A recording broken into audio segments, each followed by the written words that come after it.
Okay, so now I'm going to share with you a little bit more from the Naked Awareness book, starting on page 157 here. The title is this section, On the Basis of the Three Critical Points, Letting Direct Perception Come to You. And so the first one is the critical point of the aperture, which is the eyes. And this one talks about gazing into space and not moving from thatness. And looking up and down and to the side. With the Dharmakaya gaze, you look up in order to stop delusive appearances. With the Sambhogakaya gaze, you look horizontally to see essential nature nakedly. And with Nirmanakaya gaze, you look downward to gain control over the vital energies and mind. So this is similar, actually a little more clear than what was in the Yeshe Lama text that we just looked at. The critical points of the object, then, are the outer absolute space and the inner absolute space. So the same outer and inner that we were talking about. The outer is the cloudless sky. The inner is a lamp-lit path. Remember we referred to the lamps before? So this is going to introduce a little bit about the lamps. So the inner lamp-lit path is the channel of awareness running from the heart to the eyes and then out into your visual field. Implicit is emptiness. The distinction between inner and outer dissolves and the non-duality of outer and inner is realized. Okay, so this is, I think, a little bit better explanation than we had in the other one. By gazing outwardly into space, you actually cultivate, purify, and make more manifest what is inner, namely awareness. Okay, so there's our connection with Trekcho. Then on down a little bit, the relationship between outer and inner can be understood with the metaphor of pouring a cup of water into the ocean, at which point it is no longer distinguishable from the ocean. So water into water is water. Then number 3, the critical points of the vital energies. And so here it says the vital energies come from firmly restraining them and fully expelling them. Well, what does that mean? First, retain the breath gently, then expel it far outwards as if you were shooting an arrow.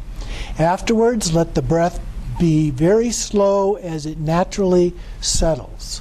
So the first part is kind of a, just like the 9-round breathing, let's say, where the first breath is kind of a strong out breath, and then you let it come back in very slowly and gently, and then stabilize it like that. In the commentary it says, let the breath, which is of the same nature as the vital energies, be natural. The crucial points of the practice are the gaze of the eyes, the posture, and letting the breath be natural. Imprison the shimmering Vajra strands of awareness by confining them with your attention. As you direct your gaze in front of you, these Vajra strands of awareness will appear. If these strings of Bindu start to move, do not jerk your eyes around or try to hold on to them. Rather, imprison these strands by keeping your gaze very steady.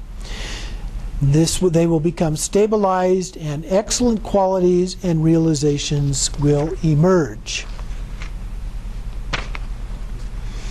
And then in the concluding part here, in that way, let your awareness never separated from the 3 locations observe the strands. Have many short sessions, then gradually increase the duration. Then practice specific times during the day and night, as a result of which you will be trained in 1.5 months. Not very long, as long as you do it regularly. So start off again, just like doing shamatha practice. We start off with short sessions of doing this and gradually let them grow and expand as we're able to over time. But this is a really good time of year to do this here in Tucson.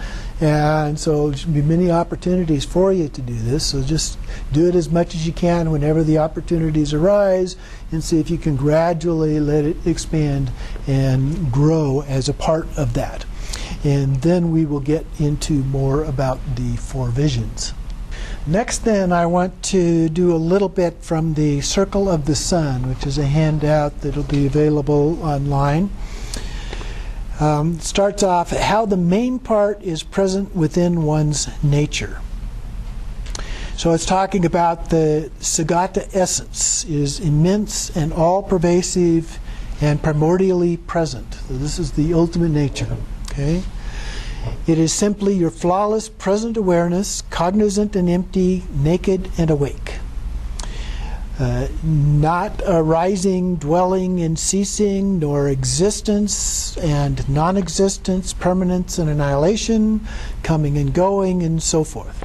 So it just is, but it's not the coming and going and the various other forms of manifestation that we often refer to. Awareness wisdom pervades the aggregate of form and dwells in the Chitta flesh lamp. Okay, the Chitta flesh lamp is the heart. It dwells like a butter lamp within a vase. Its essence is Dharmakaya. Its nature, Sambhogakaya, the five colored wisdom lights. Its compassion is the perception of the six lamps. Now there are different sets of lamps. There's four lamps, there's 6 lamps, there's 9 lamps. So different numbers of lamps that are used in some of these teachings. Here it says, the essence is the primordially pure Dharmakaya of empty cognizance. Its nature of luminous radiance dwells as the spontaneously present Sambhogakaya mandalas of the peaceful deities of the 5 families, and the mandalas of the wrathful Harukas in the palace of the bone mansion of great bliss. So in Togal, as we move on into these visions, a key part of it has to do with the 5 Buddha families, and eventually then the 100 peaceful and wrathful deities. And so it's helpful to have gone through and done those practices prior to getting into Togal for that reason. Spontaneously present as your own awareness wisdom since the very beginning. They appear to all ignorant and deluded sentient beings as the 5 aggregates, the 5 elements, the constituents, the sense bases, and so on. To practitioners, they appear as the relative and absolute bindus, the lamps, the light, the chains, and so forth. The final fruition, the kayas and realms, are not found elsewhere, but formed through the power of this awareness wisdom. So then it talks a little bit about the mind and space sections of Dzogchen. They teach the Sagata essence of undifferentiated Sem, which is mind, and Rigpa, awareness, is present in the nature of beings. They also teach Trekcho alone. The secret cycle of Dzogchen teach that all the deities dwell within the heart, are actually present as bodily forms with faces, just as in the context of the development stage. So those things are taught as being self-existent. The oral instructions focus shape and color for each of the 4 lamps. Most secret unexcelled Nyingma teach the innate condition exactly as it is by means of symbol, meaning, and sign. In other words, according to the manner of presence mentioned above, since the essence is present as Dharmakaya, the meaning corresponds to the Trekcho realization of primordial purity. The nature is present as light. The symbol corresponds to the body mandala of the secret cycle. And compassion is present as the lamps. The sign corresponds to the vision of space and awareness. Now then it goes on and it talks about pathways, the channels and various numbers of channels and connections with a variety of different things, including the 3 main channels. And so the Lalana, which is on the left side, the Roma, here it uses Pingala, And in fact, some of the directions here conflict with other ones. So it says Lalana, Pingala, and Avaduti. Avaduti is the central channel. But usually it's Lalana, Roma, and Avaduti. And then he also mentions the Kati crystal tube, or the channel that we were talking about before. And then, but in this book, he says, it's on applying the absolute wisdom bindus. So he talks about all of that, and then he says, but that's kind of irrelevant here. So the lamps. So he goes into some detail about the lamps here. First, the Kati crystal tube, which has no blood or lymph. It runs from the tip of the heart. The cheetah flesh lamp is what it's called. The central channel through the throat, and it curves down inside the bone mansion of the brain and connects to the two eyeballs. So it goes from the heart, it goes up through the throat, curves up under the skull, and back down into the two eyes. And so the cheetah flesh lamp is the first of the lamps. The second one then is the white and smooth nadi lamp. Through it, wisdom manifests in direct perception. It is also called the secret path of Vajrasattva. The eyes are the pathway of ejecting Rigpa when on the verge of passing away. Okay, so that's when we do through Poa, we do that transference. So through this path, Dharmata manifests. Awareness, wisdom, passes through the nadi pathway and manifests as your direct perception as the personal experience of kayas and realms through the gate of the eyes known as the far-reaching water lamp, which we mentioned before. So that's the third one.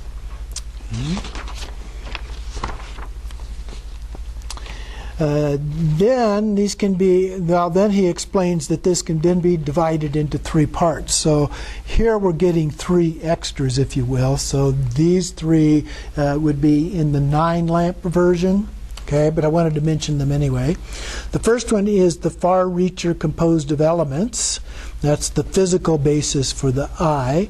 The second one is the far reacher composed of sense faculty, which is the eye consciousness. And then the third one is the far reacher composed of wisdom, that is the actual medium of the subtle nadi of light that perceives the wisdom displays. So we have the physical eye, the eye consciousness, and then the perception. So those are those subtle three there. So based on these, we have the three outer lamps. So in the 6th form, we would dismiss those intermediate three and go directly to these others. So the first one of these is the lamp of the bardo state, the lamp of the final fruition, and the lamp of the innate ground. And so these constitute the 9 lamps, which when condensed are the 6, and those then are also included within the 4. So we have the 9, the 6, and the 4, just different levels of condensation. Well, how do we realize this in practice then? What's the importance of these lamps? So he says, go to a secluded mountain area, an island, a forest, or something like that, along with the food and clothing you need to do this. And then we do practice of Korde Rushen to do the separation of samsara and nirvana. And we apply the 3 postures, the 3 kaya postures, or the lion, the elephant, and the adept or rishi. And then on the basis of this, we establish the threefold motionlessness of the body, eyes, and mind. We stabilize those. And then we have here the Dharmata wheel of the 3 key points. So the first is the point of the gazes, looking upwards, downwards, and sideways. A little bit different order of presentation there. And then we have the key point of the lamp of pure space, which is the sky. And then we have the key point of the wind and rigpa, which is our breath. So exhaling the stale breath, keeping it smooth, elongated, and gentle. So this one doesn't have that first sudden breath. while resting non-conceptual awareness. So we do much like we do in Trekcho. So that's one of the reasons that Trekcho is a precursor to this. Next, then, we have the empty Bindu lamp. So it says here that at first we have it is orange in color, or like the eye of a wrathful deity. We'll see later on that one of the images that can appear looks like a big eye. Kind of looks like the Bindu, only enlarged, if you will. Later, it will have the 5-colored rim like the eye of a peacock feather. And at first they appear in 2s and 3s, then increasing numbers, and then enormous sizes. Then the Vajra chain of awareness displays, kind of a fluttering, undulating, coming and going, like pearls on a string. The visions correspond to people's individual nadi constituents. Constitutions, constitutions, I guess it is, and giftedness. So as we said before, each of us will look at things and see things in slightly different ways. The third one is the lamp of self-existing knowledge. So here it sees and realizes the self-displays of wisdom, the main part of Trekcho, another connection with Trekcho. The general Dharma teachings regard Sem and Rigpa as identical, but in this context, it's distinguished between primordial purity and the all-ground at the beginning. So primordial purity would be the Sem, and the all-ground would be Rigpa in this sense. And make the separation between Sem and Rigpa now at this point, then the Rigpa becomes the root of the practice. This is because the support or dwelling place of Sem is based on the lungs and the repository of the wind. The dwelling place, pathway, gate, etc. of Rigpa are explained above, but its identity is the Buddha nature, the inseparability of the 3 kayas endowed with the 3 wisdoms and twofold knowledge. Its functions are to perfect all the qualities of nirvana and ripen and liberate. Its synonyms include things like primordial purity, transcendence of concepts, self-cognizance, dharmakaya, a single circle, prajnaparamita, mahamudra, dzogchen, ultimate wisdom, and countless others. So there are many things. In Togal, we have the lamp of self-existing knowledge. This is the 4th one of these. The other lamps are its manifestations or supports. So it then pervades all of the others. And then it goes on to say that you should exert yourself in the lamp of self-existing knowledge, the chief of the other lamps, and in the Vajra chain, which is its manifestation. If you wish to see the mind of all the Buddhas, look at the form of the Vajra chain. And I remember last year when I was with Yeshe Lama in Wales, and we were going out and doing some of these practices, and as soon as I saw the Vajra chain, he was asking me, we were talking back and forth about what I was experiencing, and he says, that is Rigpa. So that is seeing Rigpa, if you will. So in Trekcho, we don't see Rigpa, right? We experience it in a different way. So here, it's actually seeing Rigpa. And it's the Vajra chain. So we comprehend the realization of all the Buddhas. We understand the summation and the extensive scope of all phenomena, and that is inseparable from the view, meditation, and action. So he concludes by saying, be diligent in the practice of united Trekcho and Togal. So we bring the 2 of them together in this practice. In Innate Happiness, my book, there is also a section, of course, on Togal. And on page 307 in here, there's a section called Singh Da Matta. And so there is a specific practice that you can do as a part of this. And so as we do that, I wanted to just go through that, and then it's followed with a short section on the lamps, so I wanted to just read that as well. And so in this practice, we start by focus on body, speech, and mind. So there's three parts. The first part is the body. That relates to the three kayas, so three postures. So we have the primordial awareness of the body in three alternate postures. The first one, the Nirmanakaya, the adept or rishi posture, is to gain control over the vital energies in mind. The Sambhogakaya, elephant posture, to see the pure visions of primordial wisdom. In the Dharmanakaya, lion posture, to stop deceptive appearances. The speech is to be silent like a mute, and the mind is to focus on the object, sun, moon, or lamp, while squinting the eyes. And then we rotate through these different postures and gazes while looking at these three different objects.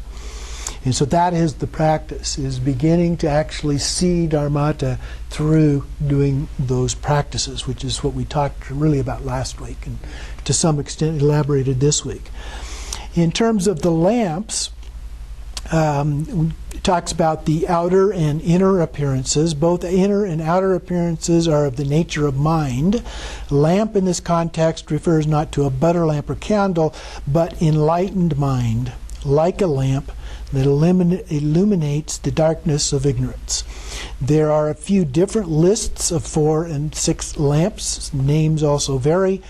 Nevertheless, these lists will give you a general idea of their nature and purpose related to the 4 visions. So we have the fluid lasso lamp. The eyes serve as the door for the inner light as the outer appearance, door to the arising of the other 3 lamps. The lamp of pure space is the appearance of the dark blue sky for projection of the next 2 lamps. The lamp of the empty tigli, the colored light drops, tiglis or bindus, which form groups and grow in size.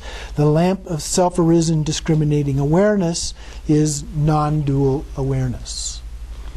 The 6 lamps, we have the lamp of the ground, the essence, nature, and compassion, or Buddha nature. The cheetah lamp of the flesh is the presence of the ground in the heart. So it's not the heart itself, but it's the ground in the heart. The lamp of the hollow crystal kati channel, connecting the heart to the eyes. The fluid lasso lamp, the eyes that serve as the door for the inner light as outer appearance. The lamp of the bardo of Dharmata, relating to the Togal visions to the bardo and the possibility of enlightenment to this lifetime. And the lamp of the ultimate result, which is Buddhahood. And so a little bit different, perhaps a little bit more clear explanation of those different lamps. So it says the eye is fluid in nature, like a lasso. It reaches out to things far away, and like a lamp, it illuminates. Therefore, it is called the fluid lasso lamp. From this, the Buddha manifests in the aspect of the Vajra strands of awareness. So the Vajra strands are those images that we see, the little necklace kinds of things and so forth. These lamps are said to be able to enable us to see the visions that arise and recognize them as none other than our own mind, leading quickly to Buddhahood in this lifetime. So that's one of the reasons for doing these practices, is the speed with which they get us to the point of Buddhahood. And as I talked about in the first session of these classes, that Togal is a practice of literal seeing as opposed to just abiding through the mind itself.